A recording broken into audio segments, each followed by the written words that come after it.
अस्सलामुअलैकुम। कैसे हैं आप सब? उम्मीद है जी बिल्कुल ठीक ठाक होंगे। अल्हम्दुलिल्लाह मैं भी ठीक हूँ। मौसम आज इतना खूबसूरत था, ठंडी ठंडी हवा, और हमें तो एंजॉय करने का मौका ही नहीं मिलता हम ख़वातीन को।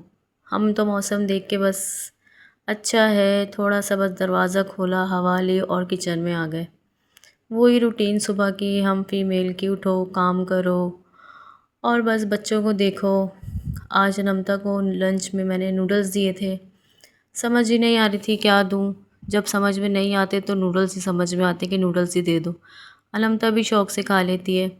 और यहाँ मैंने सुबह की चाय रखी। सुबह भी चाय के बगैर अधूरी लगती है।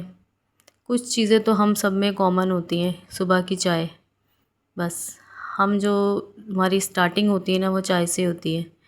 और नमता स्कूल से आई, इतना उसने एंजॉय किया बारिश में कि बस के नमता बोले कि बारिश हो और नमता हो। और फरमाइशी प्रोग्राम, मम्मा पकोड़े खाने, आप पकोड़े बनाओ बारिश में। और बाकी हम सबका तो यही होता है कि बारिश हो और पकोड़े ना हो, समोसे ना हो तो मज़ा ही नहीं आता।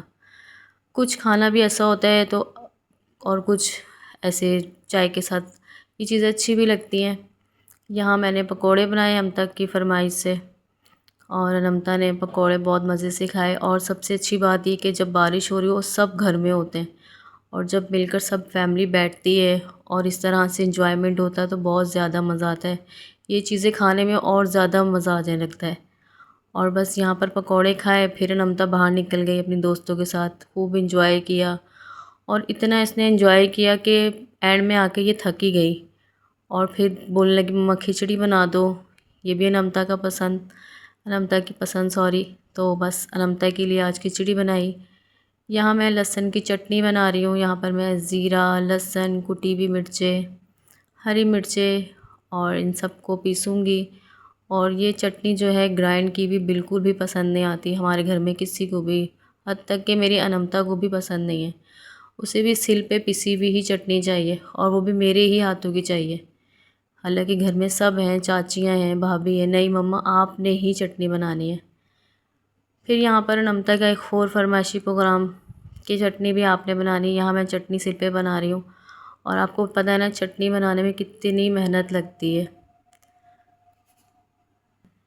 चाहे जितनी भी अच्छी चटनी बनाओ आप, और वो ग्राइंड हुई हुई हो ना, उसमें वो मज़ा नहीं है जो आपके ख़ुद के हाथों में आप जो चटनी पीसते हो ना सिल पे, उसका जो फ्लेवर आता है वो बहुत ही मज़े का हो जाता है।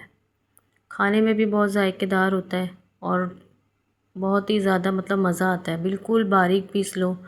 यहाँ मैंने बड़ों के लिए चटनी अलग से निकाल के रख दी थी, और बच्चों के लिए थोड़ी सी चटनी में टमाटर ऐड कर दिए थे। यहाँ नमता खाना खा के लेट गई और मोबाइल देखने लगी। और बस ये कि आप दिन में पूरा दिन थके हुए हो और अपनी केयर ना करो तो फ़ायदा ही नहीं है। आपको किसी ने नहीं देखना, आपको आपने ख़ुद देखना है। और बस यही सोचकर मैं थोड़ी सी स्किन केयर कर लेती हूँ। आज मैंने यही सोचा कि चलो यार, यहाँ मैं दूध बॉईल कर रही थी और मैंने कच्चे दूध के 2-3 चम्मच ले लिए थे।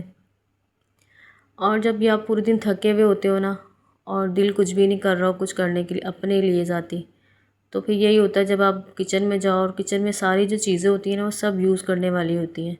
यहाँ मैंने 2 चम्मच 3 चम्मच मैंने दूध के लिए, कच्चे दूध के, चुटकी सी मैंने इसमें हल्दी डाली, और इसे कॉटन की मदद से जो है अपने फेस पर लगाया। यकीन माने पूरे दिन की जो थकन से जो चेहरा आपका डल हो जाता है ना, वो इससे इतना शाइन करता है। और मैं यही लगा लेती हूँ जब मेरा मूड नहीं होता कुछ भी करने के लिए। ज़ाहिर सी बात है हम ख़वातीन इतना थक जाती हैं काम में कि बिल्कुल भी मूड नहीं होता कि क्या करें क्या ना करें। बस यही होता है कि दूसरा ऑप्शन कि आप जो है ना ये छोटी मोटी स्किन केयर कर लो, अच्छी रहती है। और यहीं तक था आज का मेरा व्लॉग। उम्मीद है आपको पसंद आया होगा। अपना ख्याल रखिएगा, दुआ में याद रखिएगा। अल्लाह हाफ़िज़।